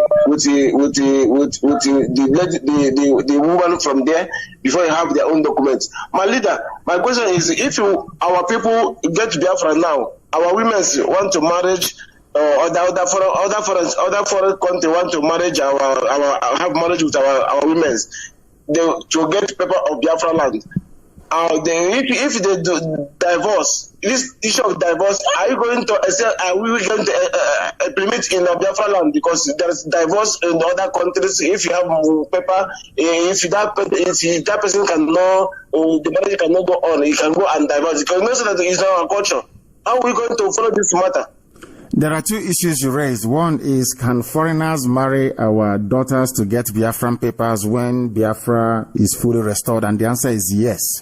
We are not going to regulate who falls in love with who and how. If people are in love and they want to get married, nobody can stop them. After all, most of us are abroad and we married other people's daughters as well to get the papers of those countries.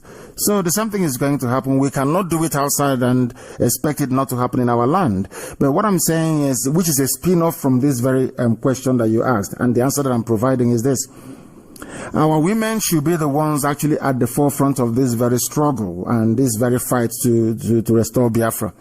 At least that way, rather than going to a criminal Pentecostal pastor and praying and fasting to get husband, there will be abundance of husbands everywhere for her to choose from.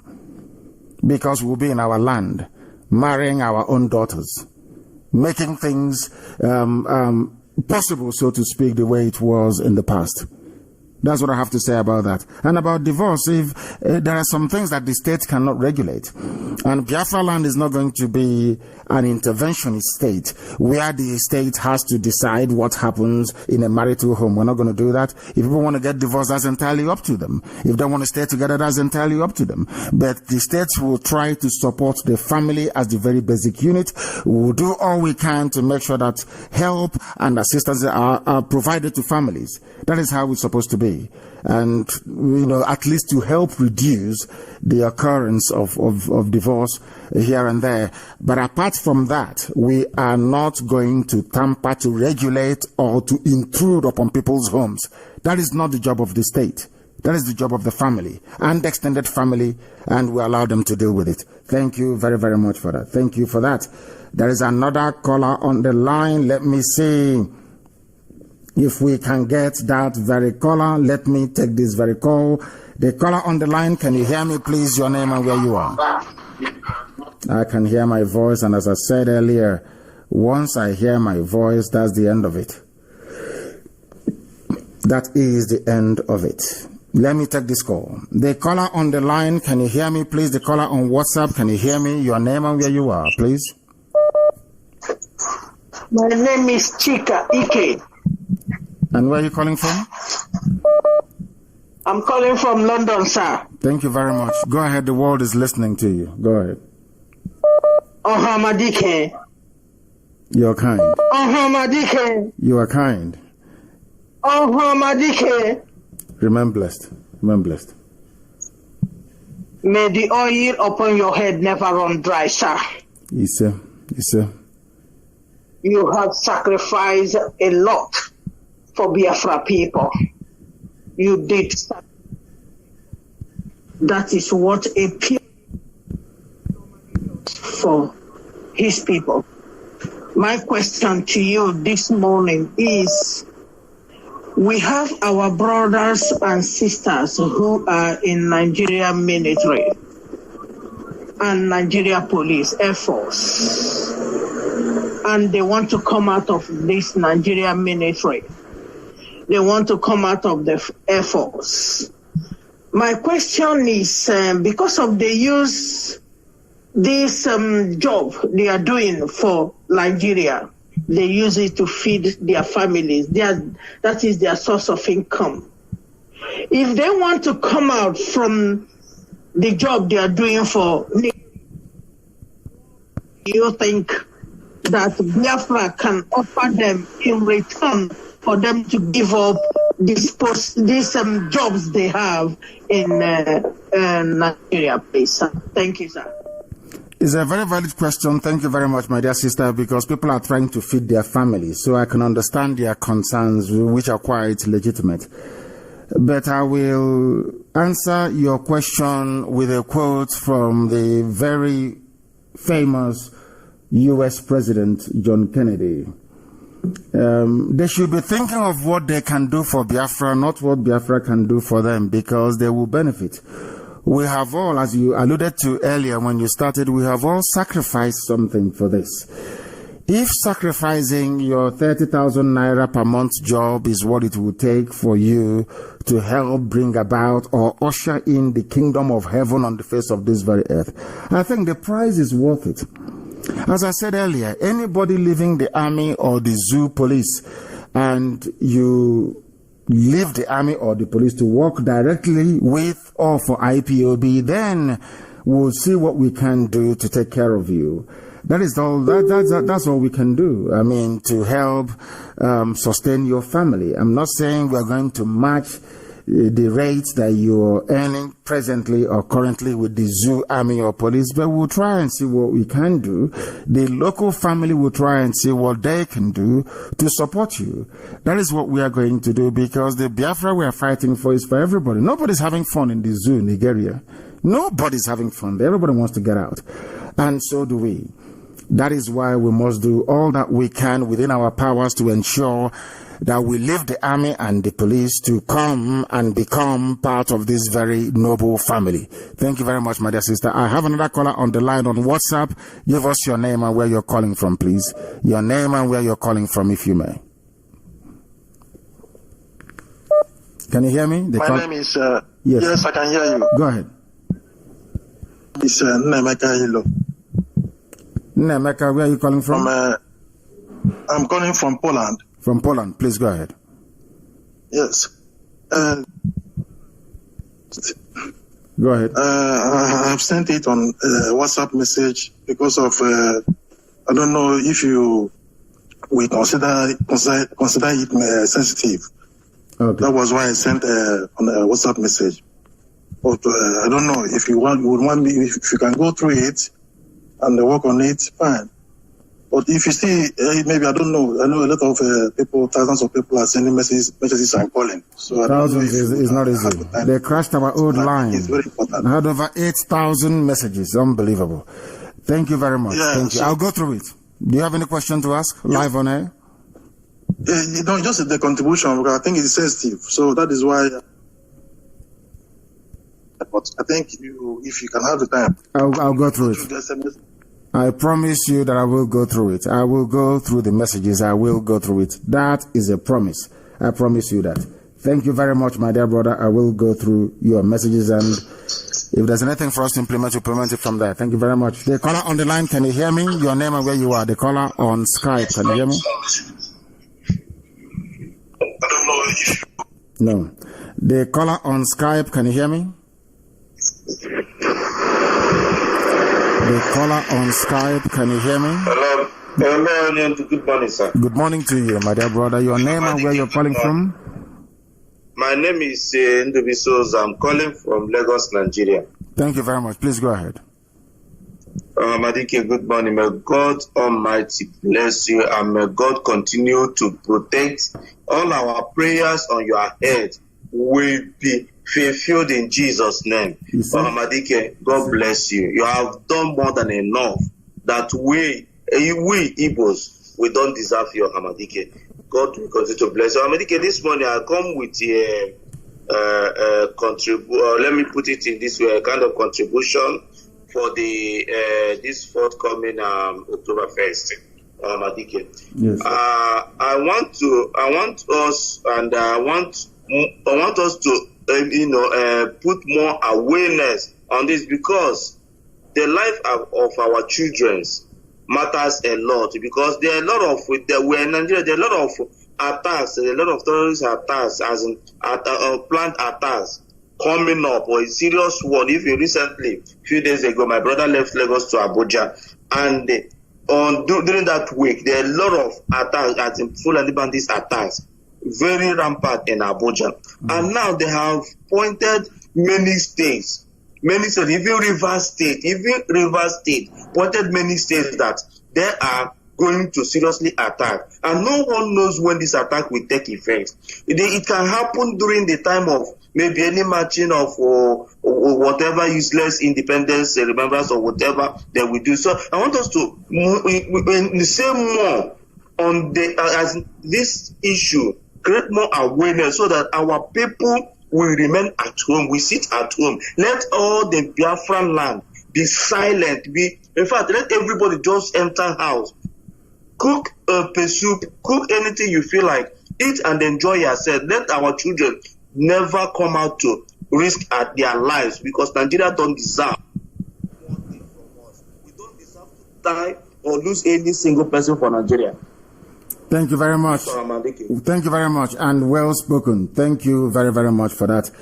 And let me reiterate this very morning, every coordinator in Biafra land, every principal officer of state, every servant of the wonderful people of Biafra must ensure that there will be no market on the 1st of October.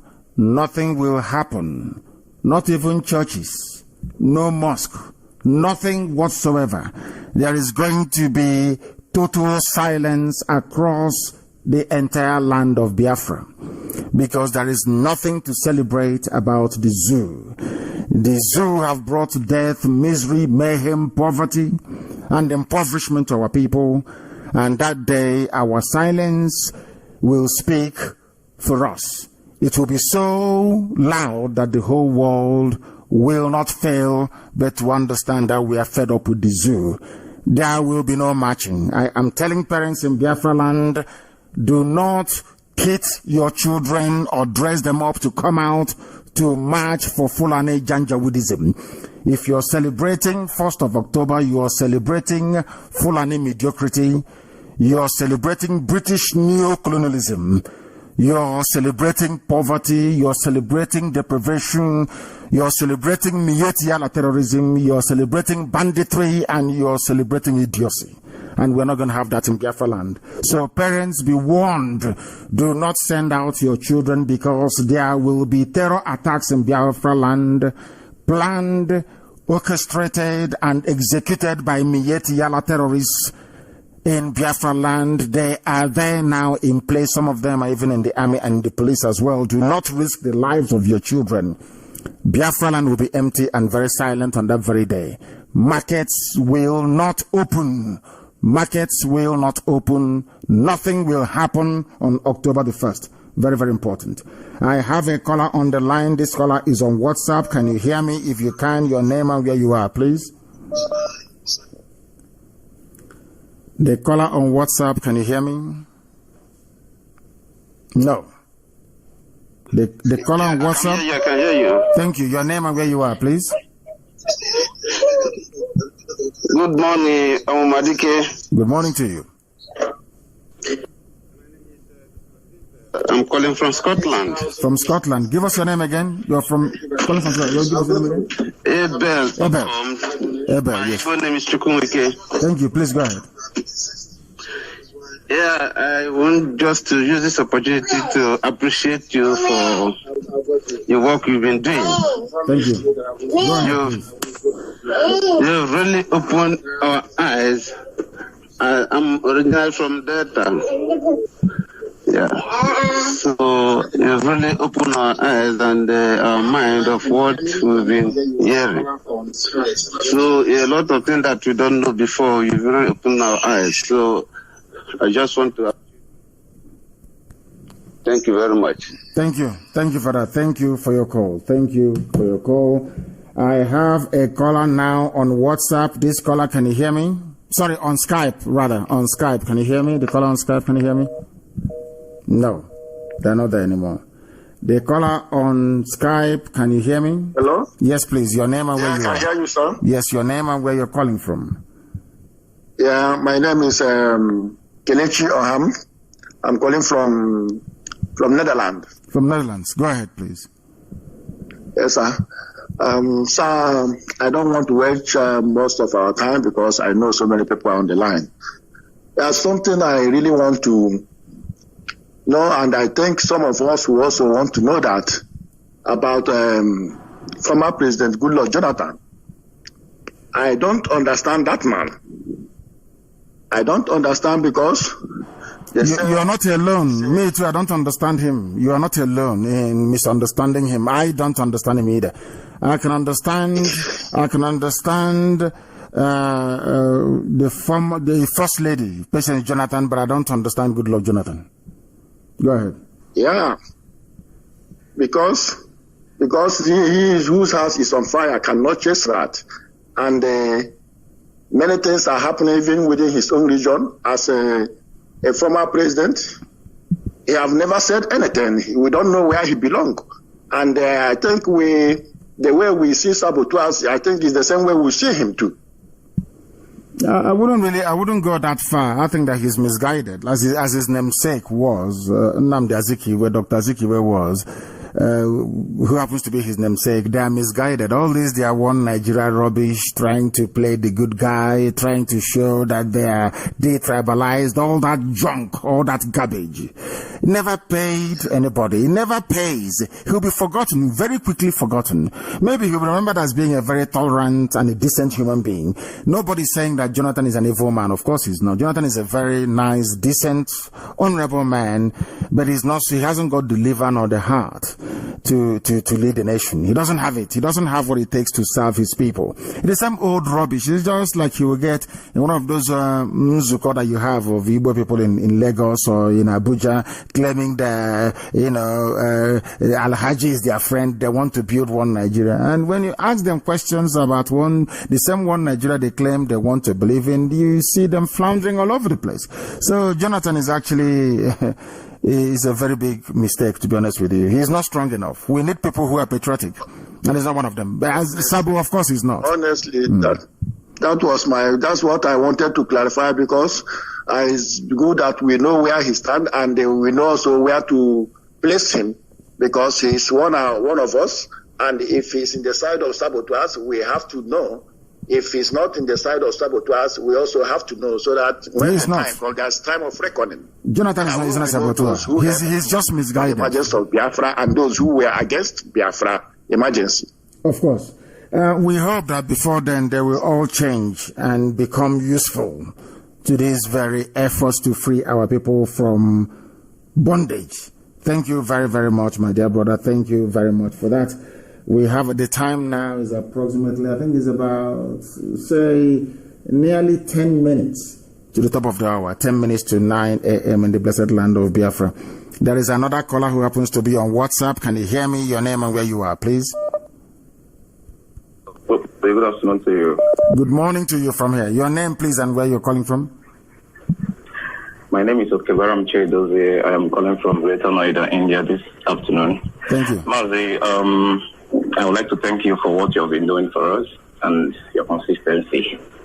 I always rush from there.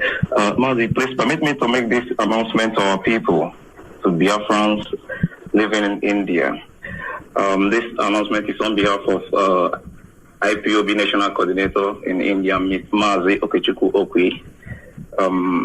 We are advising every IPOB, every Biafran living in India that wants to join IPOB to hasten fast and do so. The people in charge is 8800133187. I call it again, 8800133187. So Mazi, this morning I have a question that has been bothering me, because if I can refer to what is happening, especially in the USA, where we understand that there's civilization there already. There are people, there are blacks in USA who are fighting for the liberation of blacks in USA as well. But the fact is that these people are not able to understand how deep fighting those that are fighting against them. So this morning, let me use this young woman. Her name is Candace Owens. She's a conservative. I've been following her for some time. So this woman has an agenda to open up the eyes of the young black people in America to understand what is going on and how they are being used, how their rights have been taken away, and someone will come and rob you, what am I going to say now? Like, give you chaff, claiming that he's doing enough for you, while the person that is doing the right thing for you and making you to be an enemy to that person, I'm citing. You understand? So I want to refer that to Biafra land.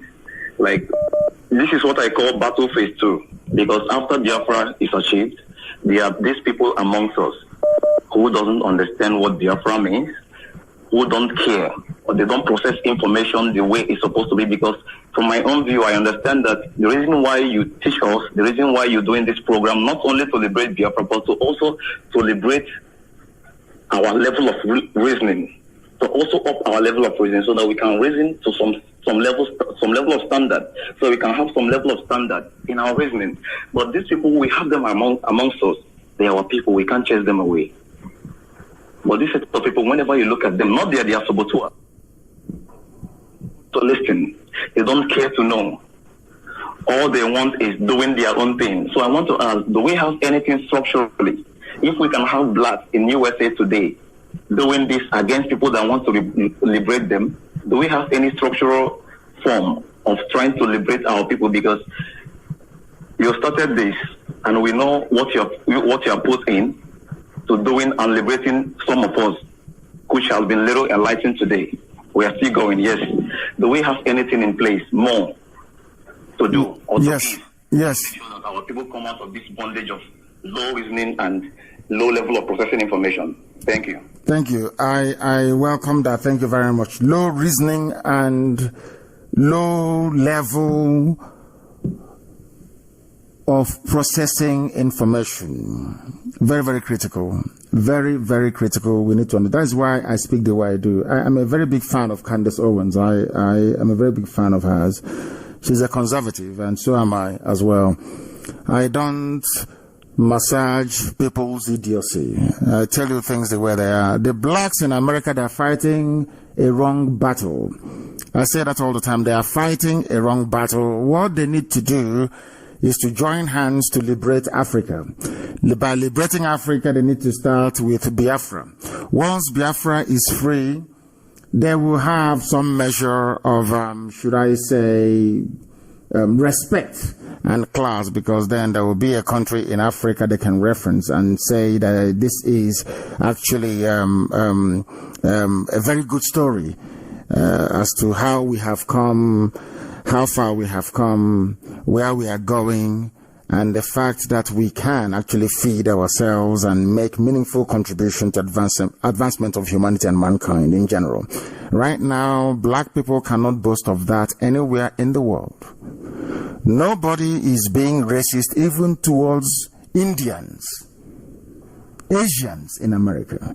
Nobody is being racist towards any other group of people, only black people, because there is no reference point. India is doing very well. South Korea is doing very well. Japan is doing very well. So what are you being racist towards Asians for? They are doing very well. Even if you go to Latin America, they are doing all fantastically well. Brazil is an advanced economy. Argentina is doing very well. Everybody else is doing very well. It's only in Africa there is not one single good news. Even the South Africa that white people built and left, blacks are now crumbling it in South Africa. I don't understand what is going on. You talked about enlightenment. People don't know why we do what we do.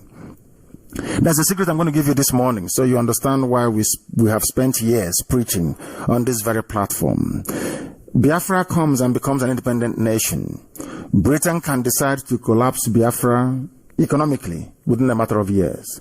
All they need to do is to go and meet the likes of Nwodo and those in Ohaneze, all these Efulefus that are in Abuja and in Lagos. They give them the plate for minting Biafra currency. And they'll go and mint Biafra currency and flood the market with it. So at every year, you'll be running at nearly about, say, 25% inflation rate. Hyperinflation, year in, year out. By the time you do it that way, 25% every year inflation in about, should I say 5 years, your currency is worthless. It is useless. What 10 Ejema could have bought before, you now need 20 Ejema to be able to buy it. And your economy will die a natural death. Do you know the meaning of Secret Service in America? Those that guard Trump and all the dignitaries in the USA. Do you know what their remit is? Do you know what the original job is?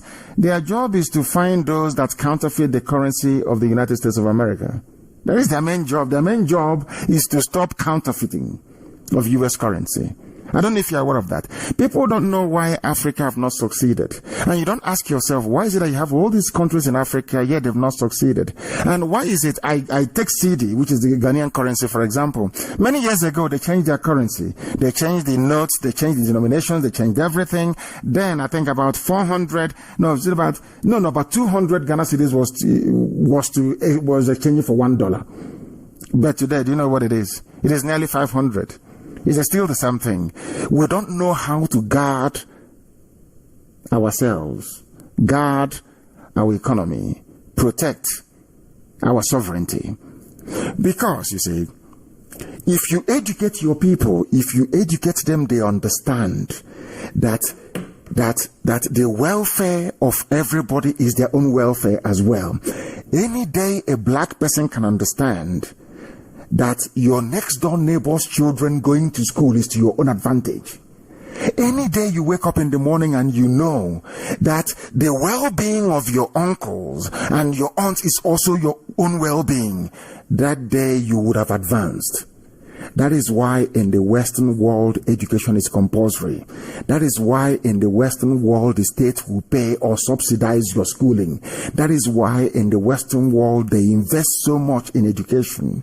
Because the best people you have protecting the interest of the nation are the enlightened citizens. I don't know if I've made that very clear. That is why we do what we do. So my brother, you are absolutely right. The way we reason as black people is flawed. We are fighting a losing battle. Every strata of governance in the United States of America is controlled by European whites because they built America. They brought you as slaves to help them to build America. For 250 years, we provided free labor, whereas other civilizations were paying people. In this modern era, America never paid a dime for 250 years. That is why they are number one today. Look at, if you go to Italy, for example, you see all those wonderful and beautiful monuments. All those things that they built during the Roman times. It's all free labor. That's why they are there. Look at all the economies and civilizations that were, tasked with paying their workers, paying their laborers. They don't have such a thing. That tells you all you need to know about it. We must change the way we reason and the way we think. That is why we preach on this platform. Not that we hate anybody. When we say things about black people, it is for them to go back, cry, reason and change. So that when you come out, you can reason like human beings. Look at the whole of Africa. There is nothing, is not one single country you can hold up and say, this country is a beacon of hope for Africa. And that is what we hope that Biafra is going to become. That is why we do what we do. And that is why we're not going to stop until we accomplish it. Anybody who doesn't like Candace Owens don't like the truth. The truth is that with the way we have been doing things as black people hasn't yielded any result for 250 years. And unless we change it, it won't yield any in time to come. Look at the zoo, for instance. A white man came and called you Nigeria. That is not your name. There was nothing called Nigeria until the white man came. You all swallowed it. You call a man Lord Lugard. Somebody calls Nnamdi Kanu Lord just out of the term of endearment, maybe because they like what we are doing, not for anything special, not that we have any special position. Somebody who goes to church says, oh, you're trying to compare yourself to Jesus Christ. But the same idiot, you ask him, you say Lord Lugard. You say Tanko Ibrahim, the aeroplane turner, the Sharia Chief Justice of the zoo. They call him my Lord. Nobody complains. These are the mentality, these are some of the distressing attributes of our reasoning that we are endeavoring to change. That is what we are trying to change in our people. And I'm glad today that we have succeeded because IPOB is all over the world. We are very formidable, exceptional, because we know what is good for us, and we know that Biafra is good for everybody. The Efulefus will speak, the Janjaweed will sponsor them from everywhere, but in the end, the truth prevails. And that is why we are preeminent. That is why we are IPOB. That is why we are Biafrans. And that is why we will continue to do this until Biafra is restored and beyond. I thank you all very much for listening this very morning from wherever you are. And we shall improve. We've seen the criticism about our lines. Some of you have criticized us about that we don't have many lines, and we are going to improve all of that with time. But once again, I thank you very much for listening to us this very morning. If you're going to work, if you're at work, if you're going to sleep or you're already sleeping, I pray that Chukwukika be my guide, protect, shield, and sustain each and every one of you until we get into Biafra. From me, from here, good morning.